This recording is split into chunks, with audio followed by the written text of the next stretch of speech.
My name is John, and I'm different than most people here. I'm a thinker. I challenge myself to create the most comfortable work environment possible while maintaining the image of a strong worker bee. It's so funny. Listen, I'm not out to screw anyone over here.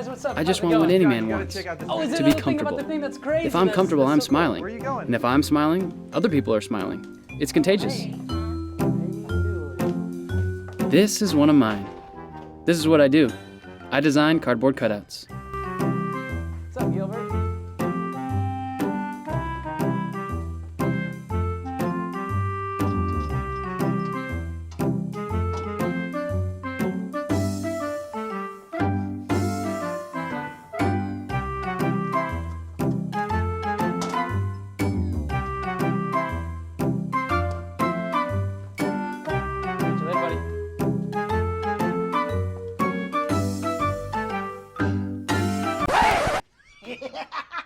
That's Campbell, my boss. Good morning, Campbell. And how are you today? We got a major catastrophe on our hands today. Major. Where you been all morning? Do you check your email? What possibly could have happened? Kara's still on her first mimosa. Why do I even give you an email address? Go back into that little cuddle den of yours, read your email, and then get back to me. Well, you could just tell me right Ding! now. I'm done. But I'm right here. Shh. Go read it. What's up? With the tie. Good morning, Levy. Hey, buddy. So what's up with this email from Captain Campbell? Don't worry about it. I took care of it already. Oh, what did it say? It says, and a quote, John, major catastrophe. Come see me about it. Better yet, send your mother. Bam. What is with that guy? I know. He panics over everything. Then he goes to you to solve all of his problems. You're his chicken soup for the managerial soul. You could be Campbell's chicken soup. I will never be chicken soup. I remain the crap soup of the day that nobody orders because the restaurant forgot to put it on the menu. I'm invisible in this company. Oh,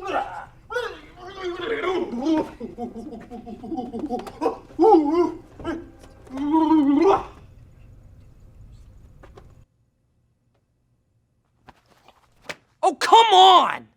I wish I had your luck. That guy's got a new catastrophe every day. He's ruining my whole routine with his crap. Maybe you need a new routine. Don't you dare. Fresh sweet strawberry orange juice? You two are so cute together.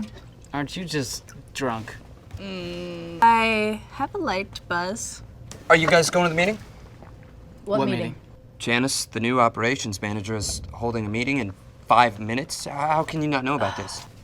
5 minutes? I have to go brush my teeth. Many of you know my face, but few of you know my name. It's Janice McWallen Jr., and I'm here today to talk to you about PUPE. Productivity and efficiency in the workplace. Poop. Through years of strenuous hard work and arduous dedication, I've managed to work my way up to the top of this food chain. Is anyone listening to this? Campbell is. Get him. I've managed to work.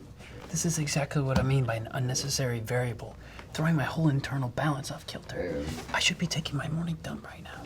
Is everything a routine with you? You know, I've had a lot of logistical details to work out here.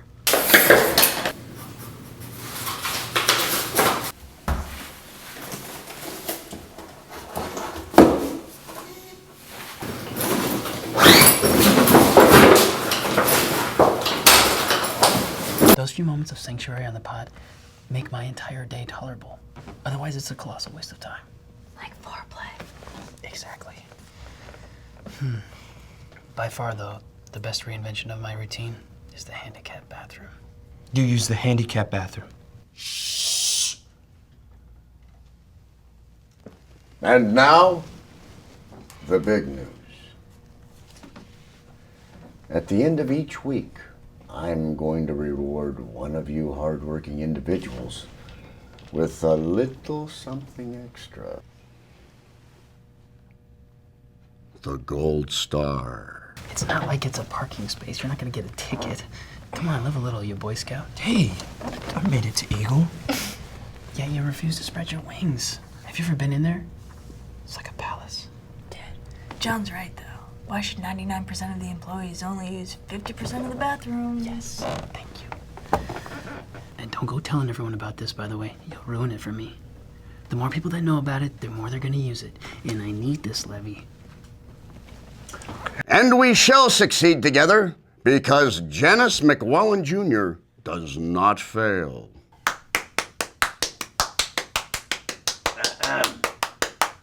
You can dispense with the ass-kissing, Campbell. Now, are there any other questions? Oh! Good. Now let's get right back to work, people.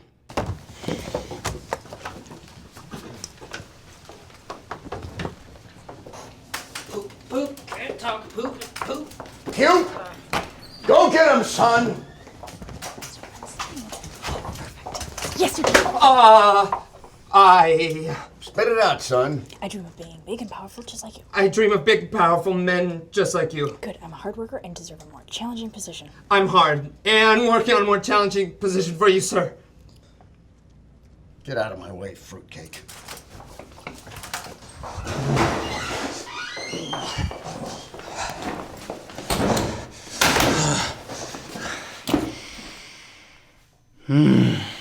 Sweet smell of freedom.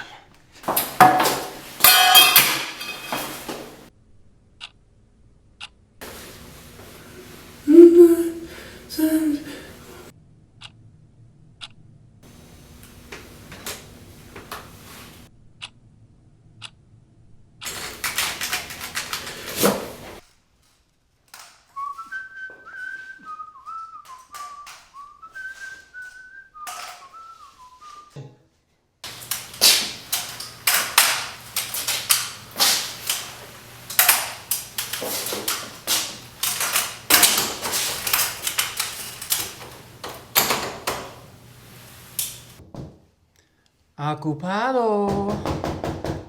What's going on in there? Are you going to be a while? Well, I'm gonna be about as long as it takes, all right?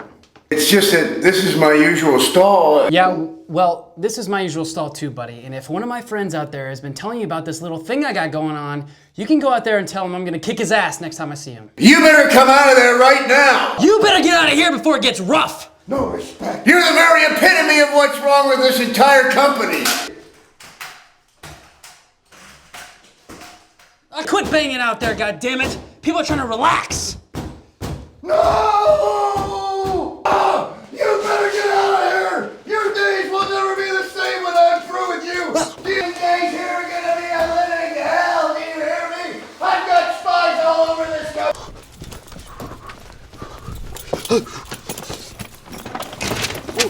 So how was it? What? No, nothing. Hey, it was good, fine. Nothing to report. You all right, John? Yeah? Why would you think something happened? You're sweating profusely and your left eye keeps twitching. No, everything went great, of course. Did you see that? What? Did you see that? Are they heading to the bathroom? Oh, no. Dude, what the hell kind of dump did you leave them in there? I mean, I've heard of giant dumps before, but it's ridiculous. Who's coming in next? Swap. Okay, look, this is gonna sound really bad, but, Janice was in there, and he started going crazy, and he was pounding on the door, and then, I think he fell in the stall next to me. And you just left him in there. But it was like really complicated because he had a weapon. A weapon? Yeah, it was a walker, but it was a dangerous walker with projectile tennis balls. You just left your handicapped boss laying on the ground, John. What is wrong with you? I didn't know he was handicapped. What was I supposed to do? He was like screaming at me with that voice. You heard him, right? And then I think he's gonna kill me, man. I'm so dead. I'm so dead. Stop! Stop, goddammit, stop! Where's John? John, get over here! John, I want you to know that I've recognized your reverence and respect with regards to Pupe. And it's now upon your shoulders that the entire future of this company now rests. John, reach into my back pocket. Do it now, son. Do it. Tell me when you've got it. Oh my God. Do you have it? Yeah. Good. John, with this gold star comes great responsibility. I'm counting upon you in my absence to carry on in the highest traditions and standards with respect to Pupe. Now take me away. Am I scared? No. I have no reason to be. Just had an off day, that's all. My routine is still at an adolescent stage, and there's more work to be done here. I was firstly given the script of Handicapped John, which is a short comedy pilot episode from a short television series. When I read the script, the first thing that sprung to mind was the style of editing I would use. I wanted to edit basing around dialogue and action, cutting around when every new part of dialogue is introduced. Secondly, I also had the obstacle of editing with a voiceover dialogue and making sure that I placed the voiceover file at the perfect time on the editing timeline. As I read the script, I focused on which shots would be relevant at the right time whilst reading the script. Going through the rushes, that was very important, looking at which take was the best to use for each shot. For example, I used this tracking shot which lasted for 1 minute as a good introduction to the character and what sort of personality he has, walking into his life and his profession and what he is like towards his peers. Importantly, the biggest decision for me was the voiceover. I needed to make sure that I placed it in the relevant part of the timeline. When John mentions Campbell, I decided to let John introduce his boss as soon as he appears from the cardboard cutout. Secondly, even though we don't see John's face until 50 seconds later, the narration starts as soon as he gets out of the lift, as I wanted that effect of someone introducing himself as soon as the door opens. The rough cut process was straightforward for myself, as I knew how I wanted to tell the story following looking at the rushes as well as looking at the line script, which shows where on the timeline it cuts to a new shot. Importantly, the continuity was key for my edit, as I wanted to edit to have a smooth flow.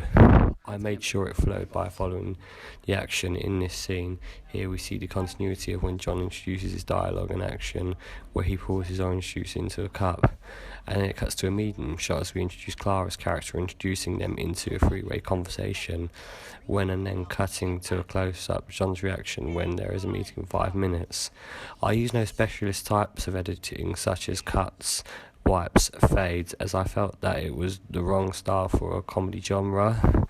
Still text graphics were features in my cut to represent the theme of the film. I used was a sequence types of Handicapped John using the front of an American typewriter due to it being an American as well as being set in an office. The sound editing process was very straightforward. For this process I had to check all of the sound in the footage. I had to make sure that there was no unwanted noise. This is anything from a hiss or a crack. In the sound editing, the noise levels needed to be consistent. All the audio levels have to be between -12 and 6. The volume in certain clips reached max volume. To fix the situation, I lowered the volume levels to make sure that it didn't deteriorate. I did not add any audio transitions because I felt it was irrelevant to add transitions to cut to a different sound. Sound effects I used represented the theme of the action. For the opening sequence, I used a bell ring from a lift to indicate that John is being introduced. As the dialogue is introduced, I used the record scratching sound effect to interrupt the backing track being played, as Campbell scared John from when he jumps out of the board. The colour correction stage was the challenging part of the edit due to the footage being at different colours and tones. It took me up to 1 hour to colour correct Handicapped John. I used Adobe Premiere Pro for colour correction stage, an example of the montage scene featuring Levi and Campbell. I raised the mid-tones of the clip, which gives a dreamy tone with it in the clip to indicate his flashback and why he is invisible to his company. Overall, it took me a week just to make sure that my edit was cut to a professional standard. I then had to export the film into a H.264 format, which took only 5 minutes to export. H.264 can achieve a high quality video rate. Secondly, as I had to upload my film to YouTube, that is the correct file you need to upload your video. Overall, I was very pleased with how my project came out. Despite this, I have realised that my weaknesses lie in sound editing. Unfortunately, due to the poor audio quality, I did find it very difficult in making sure the audio levels were consistent. As I used different shots in the same scene, the sound levels were most likely to be vary, with the boom microphone located within different positions. Despite this being my only downfall, I feel confident that I can improve every step at a time with each task that I edit. The learning curve.